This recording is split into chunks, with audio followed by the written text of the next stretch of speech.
Hello dear students, I Professor Agam Dalal on behalf of JK Shah classes welcomes you all.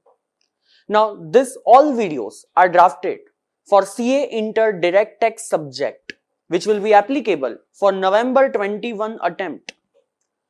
In all the videos of all the chapters which are applicable to you, we will be recording only those important topics which are to be referred on the last day of the exams.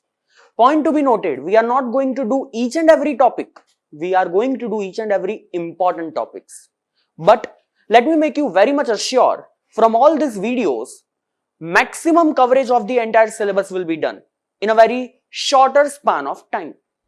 Now the very first chapter that we are going to do without wastage of a single minute of yours, and that is chapter number 1, Basic Concepts, which you know can come into the examination for 3 to 6 marks.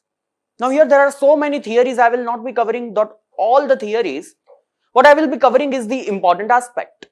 Now the very first thing, how government has the power to make any law. To be very precise, how the government has the power to make Income Tax Act. Article 246 of the Constitution. In that you know there are 3 lists: union list, state list, concurrent list. Union list, the power is with central government. State list, the power is with state government. Concurrent list, the power for both.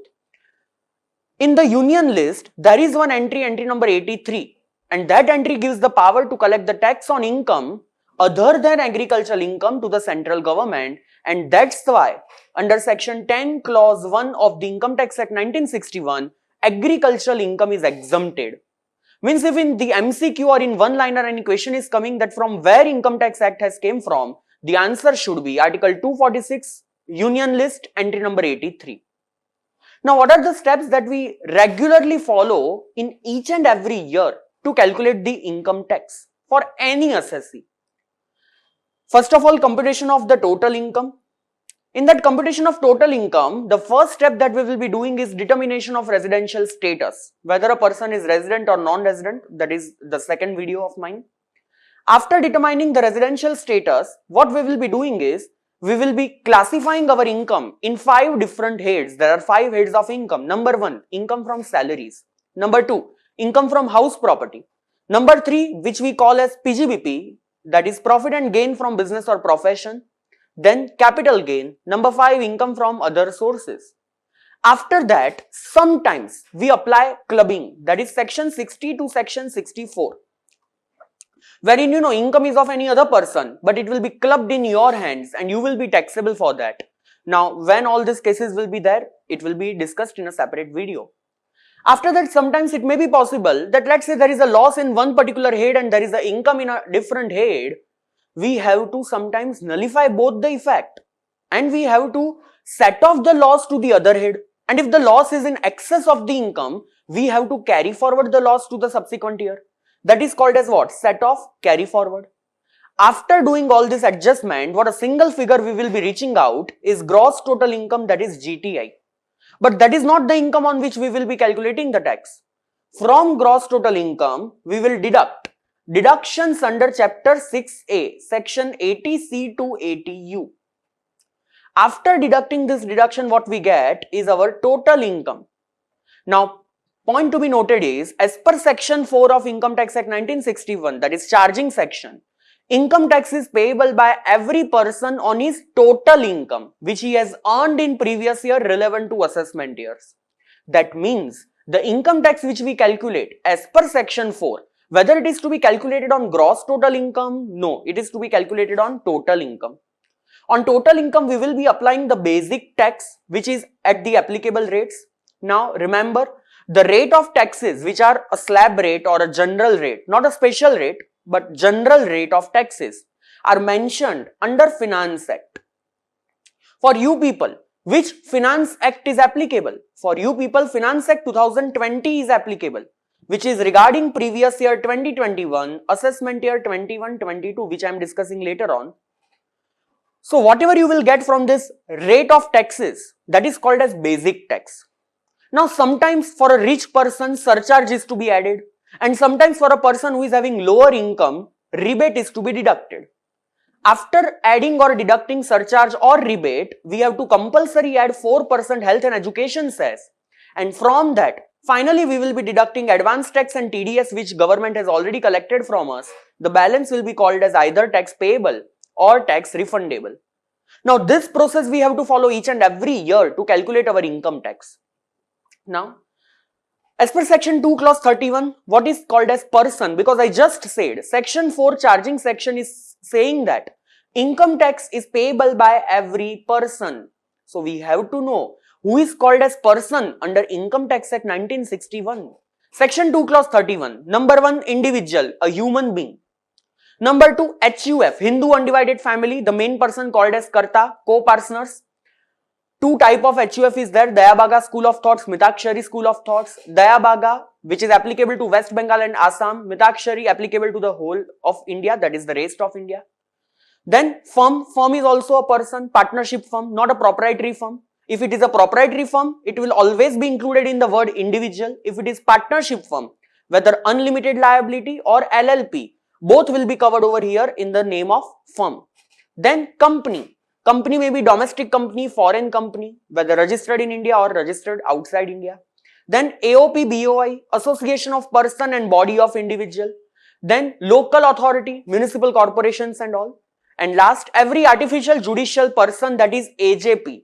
For example, SEBI, RBI, all these authorities which are formed by government is called as what? Artificial judicial person.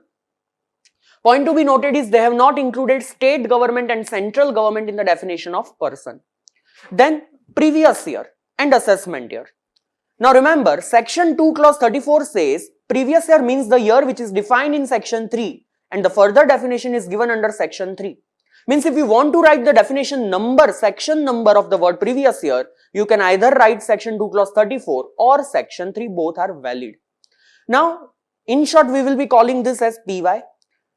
See, one thing is very much clear that in the year in which you are earning the income, you cannot pay the tax in that year itself. You cannot calculate the income in that year itself. You cannot file the return of income in that year itself.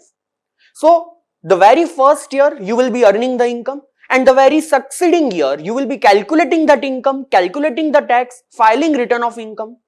So, the year in which you are earning the income will be called as previous year. The year in which you will be doing the calculation is called as assessment year. So, previous year means immediately preceding the assessment year. Generally, previous year means the financial year in which you will earn the income. For you people, in the examination, which previous year is applicable? 2021. For that, which assessment year is applicable? Assessment year 21-22. And which Finance Act is applicable? Finance Act 2020. Remember, generally previous year, assessment year, both are of 12 months. But there is a small exception so far as previous year is concerned. If you are going to start a new business, if you are going to start a new profession, you are going to start earning the income for the very first time in your life, then for you, business or profession, the date on which you commence that, or for the person who is earning the income for the very first time, the date on which you have earned the income for the very first time, that is the date from which your previous year will start and not from 1st April. Means generally previous year will be from 1st April to 31st March. But let's say I am starting my business for the very first time on 1st October 20, then for me, the previous year will be 1st October 20 to 31st March 21. It will obviously end on 31st March itself. Remember one point that for you, assessment year is always of 12 months. Even though previous year is for 1 month, still assessment year always of 12 months. That is the next succeeding whole 12 month. So previous year can be lower than 12 month, assessment year can never be lower than 12 month.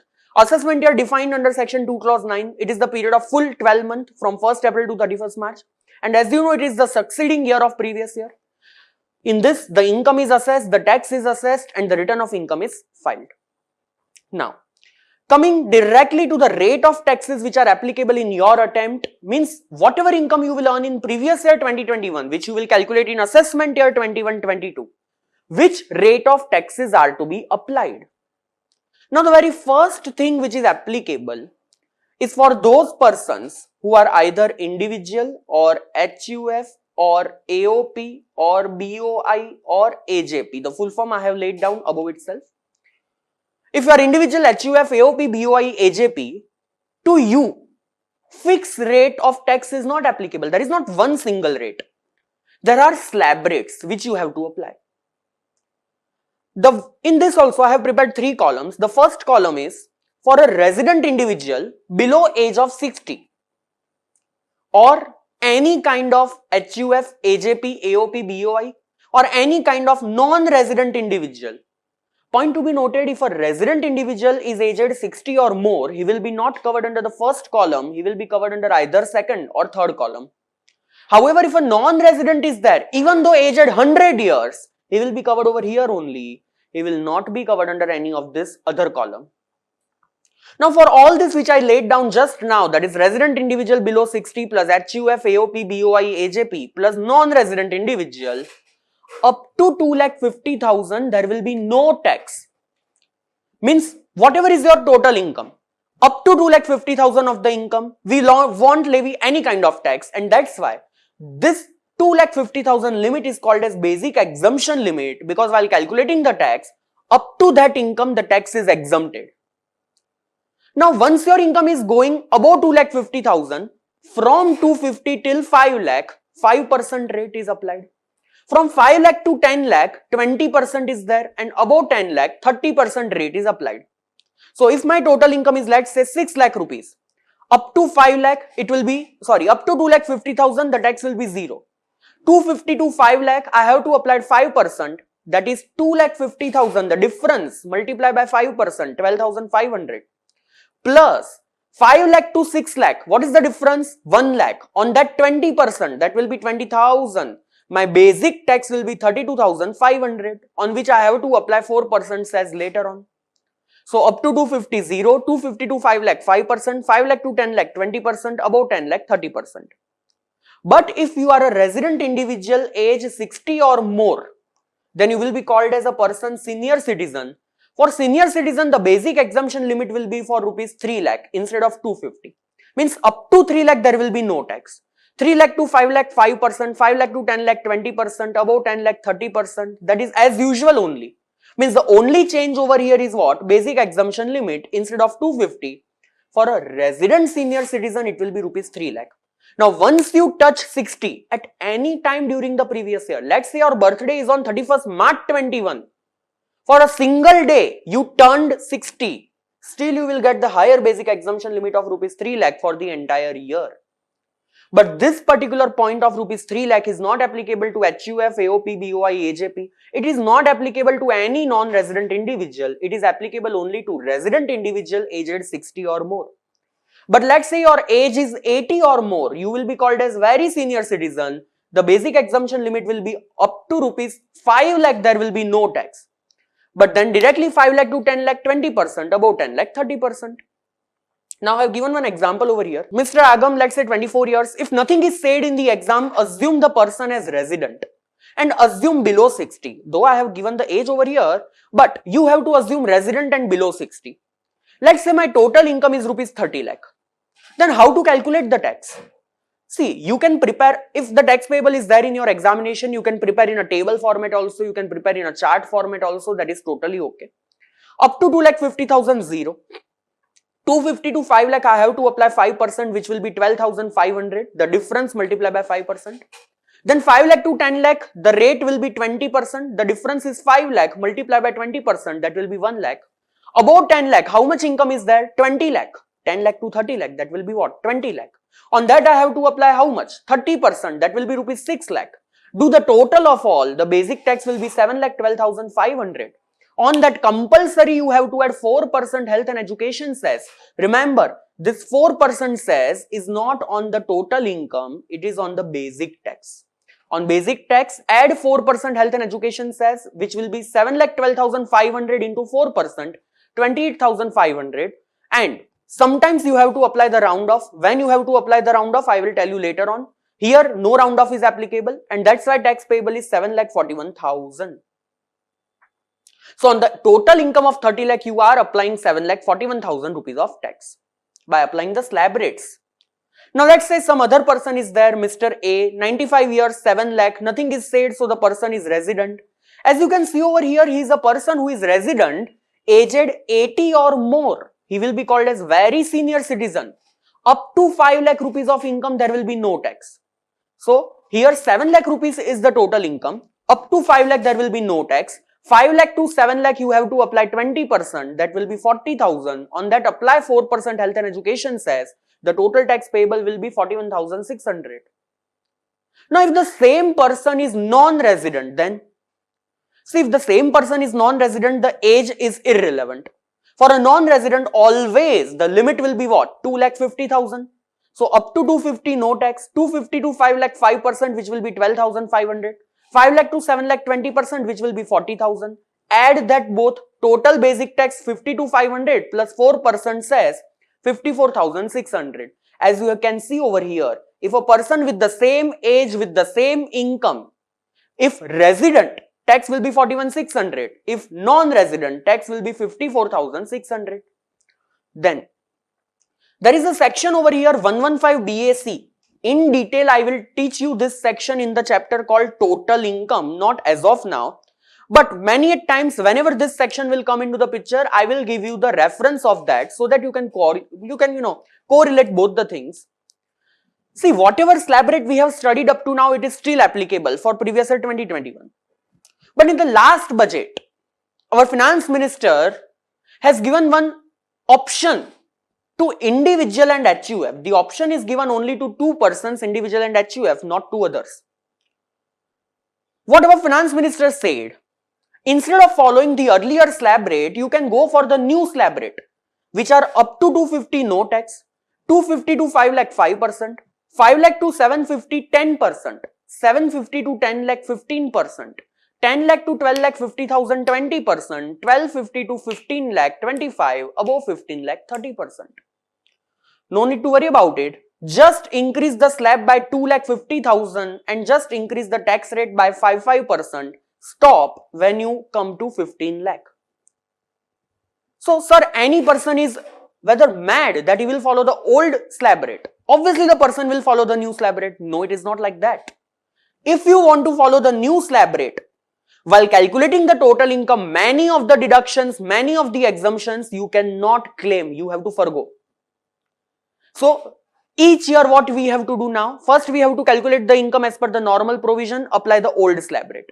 Then calculate the income as per the new provision by, not deducting some of the exemption deductions and calculate as per the new slab rate. And see where your tax is coming lowest. That will be the option that you are choosing. However, there are so many other points also in this. Who can apply this every year? Who can apply once in the lifetime and all?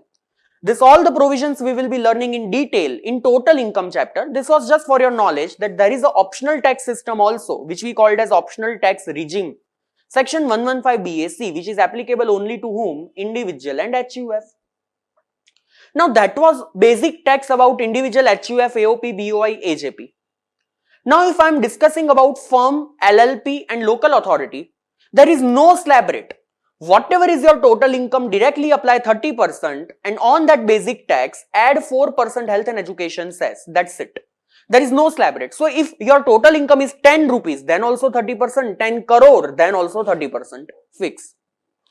But if you are a cooperative society, see, cooperative society is basically covered under AOP, BOI. However, for cooperative society, a different slab rate is applicable. Up to 10,000, 10%.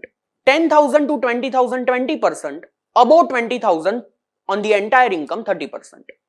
These are the slab rates which are applicable for a cooperative society. This is not the flat rate. This is what? Slab rate.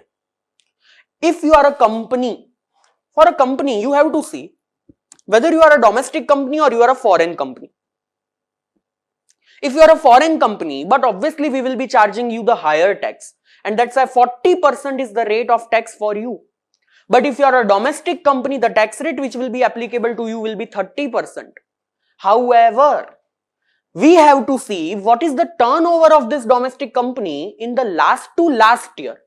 In previous year 18-19, because for us which previous year is applicable? 2021. If in previous year 18-19 your turnover was less than or equal to 400 crore, you are a small company, 30% rate won't be applicable. For you only 25% is applicable. Now here please note, turnover to be seen on previous year 18-19, less than or equal to 400 crore.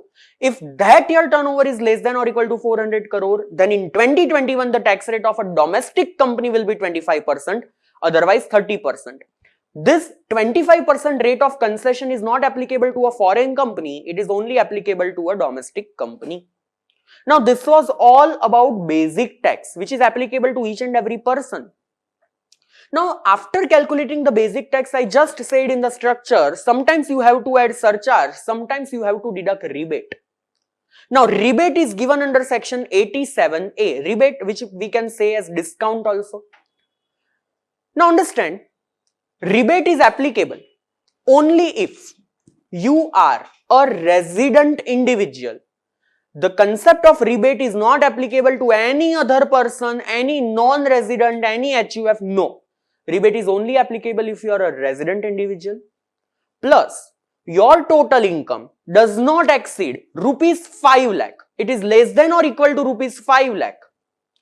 Then you will get rebate from your basic tax. That is, before adding health and education cess, we will give you a discount from your basic tax. And what is the rebate? It is 12,500 maximum or basic tax, whichever is lower. Basic tax or 12,500, whichever is lower. That is, maximum discount you can get is 12,500 per year, maximum. So sir, can't we say that for a resident individual the basic exemption limit is now 5 lakh? No. Because if your total income is, let's say, more than 5 lakh, the rebate concept itself is not applicable. Then you have to calculate tax just like what we have just calculated. But if your total income is up to 5 lakh, first you have to calculate basic tax as per that slab rate. And from that basic tax you are deducting rebate. For example, resident individual income is 4,60,000. Can I say the person is resident? He is individual. The total income is less than or equal to 5 lakh. Yes, concept of rebate is applicable. But you cannot say that directly tax payable will be zero. Nah. First you have to calculate the basic tax. In the income of 4,60,000, what will be the basic tax? Age not given, so less than 60. Up to 250, 0. 250 to 5 lakh, 5%. So here 250 to 4,60,000, apply the rate of 5%. The basic tax will be coming to you is 10,500. But can I say all the condition of section 87A is fulfilled? And yes, rebate will be applicable over here. What is the rebate? Basic tax or 12,500, whichever is lower. Over here 10,500 is the discount which you will get. The tax payable will be 0. So health and education says, to add 4% in 0, you will get 0 itself.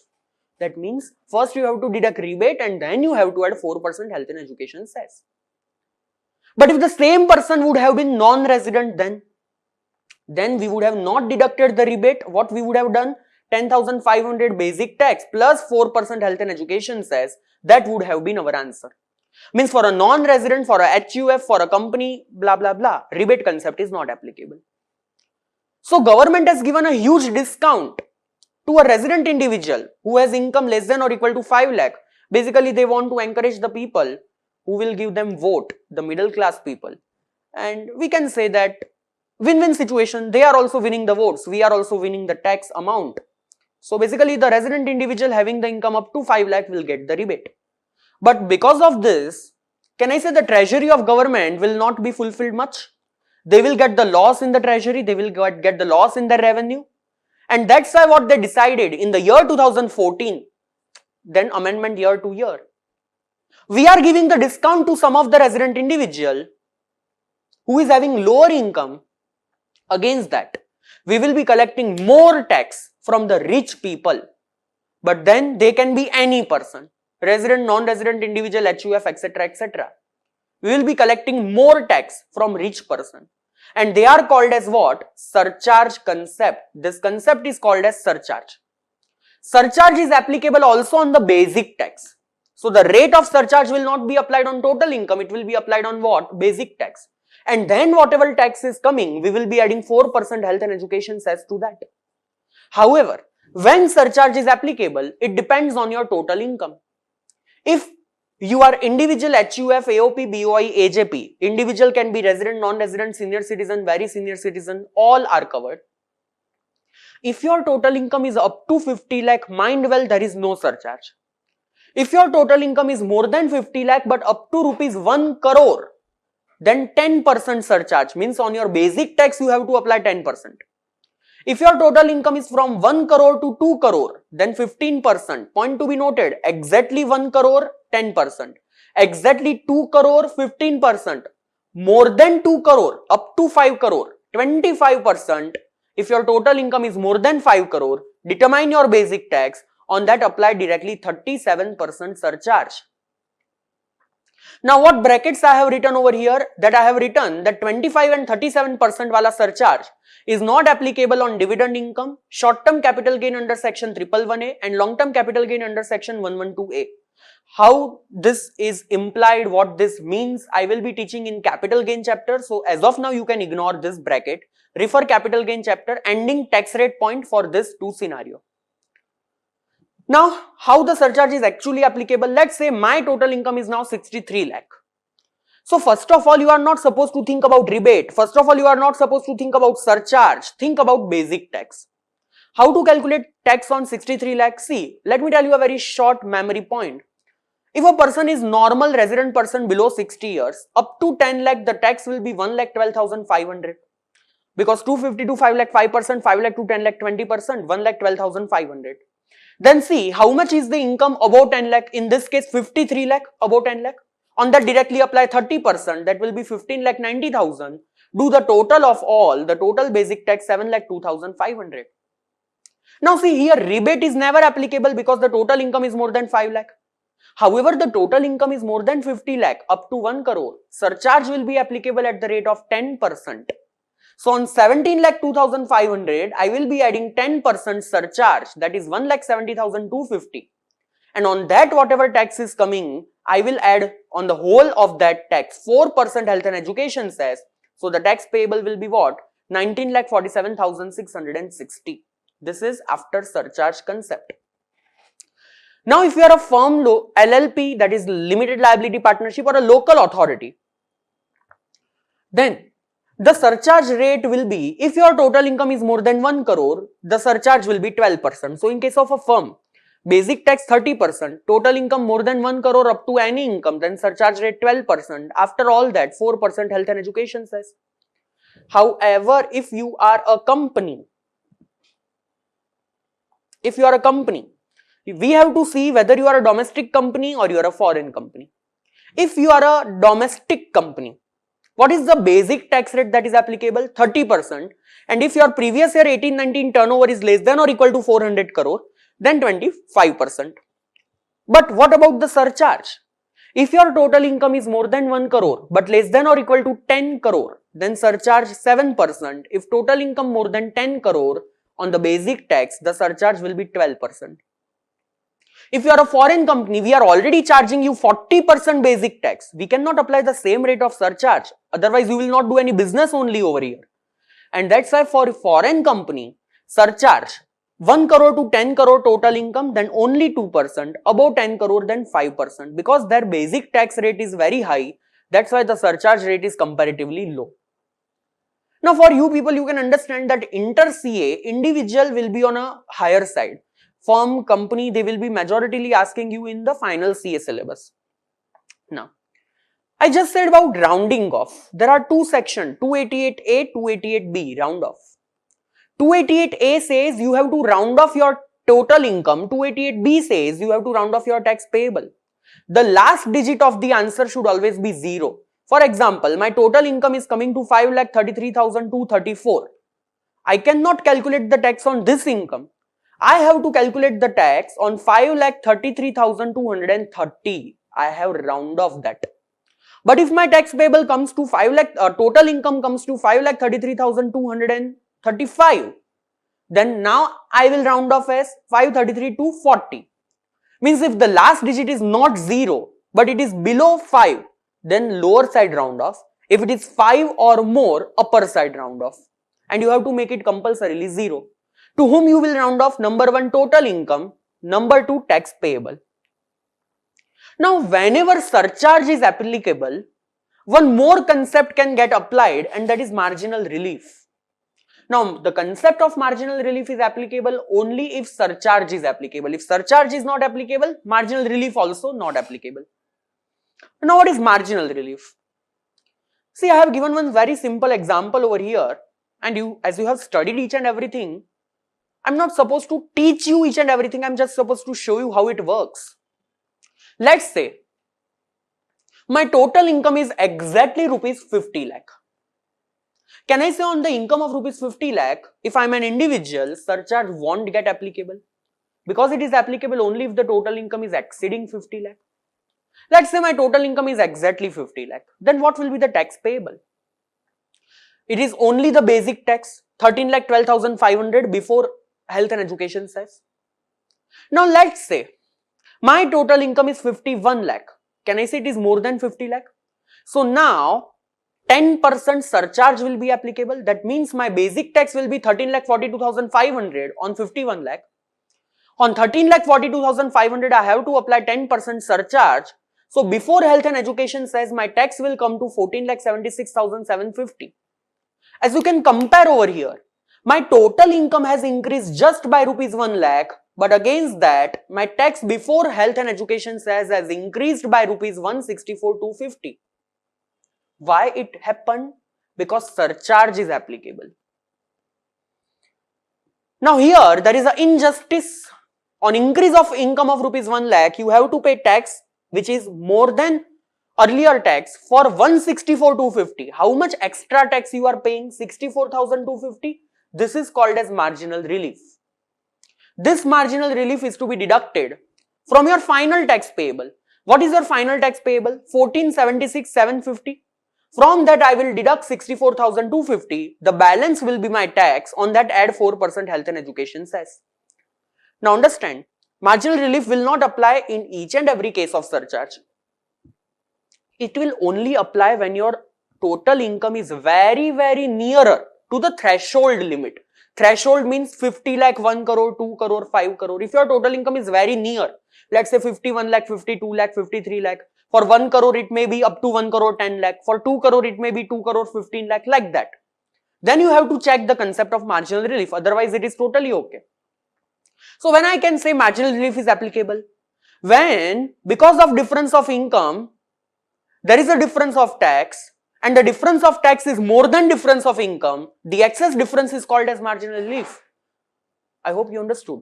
When due to difference of income, difference of tax is there, that extra difference of tax is called as marginal relief. I have prepared one formula. Marginal relief means what? First of all, calculate basic tax plus surcharge of the tax, if applicable. Then deduct whatever is the tax payable before health and education cess on the nearest lower side threshold. From that you deduct difference of income. That, let's say in my example 51 lakh and 50 lakh. So difference is 1 lakh. If answer is coming to positive, that is marginal relief. Answer coming to negative, there is no marginal relief. Ignore that. Are you understanding this, people? Yes or no? This can come in MCQ majority times. So in the first chapter, there are so many other theories also. Some of the theories we will be covering in the later on chapters, different IFOS, capital gain like chapter. The rest of the theory, they are not supposed to be done on the last day. Again, I am saying this, these videos are meant for the quick revision of each and every syllabus on a very thoroughly basis. So it is not to cover each and every topic in detail. It is to be covering each and every things in a revision manners, which are important things, important topics. So that was the very first chapter, basic concepts, that is the introduction to income tax for you. The very next video will be on residential status and scope of income, that is chapter number 2. Thank you so much.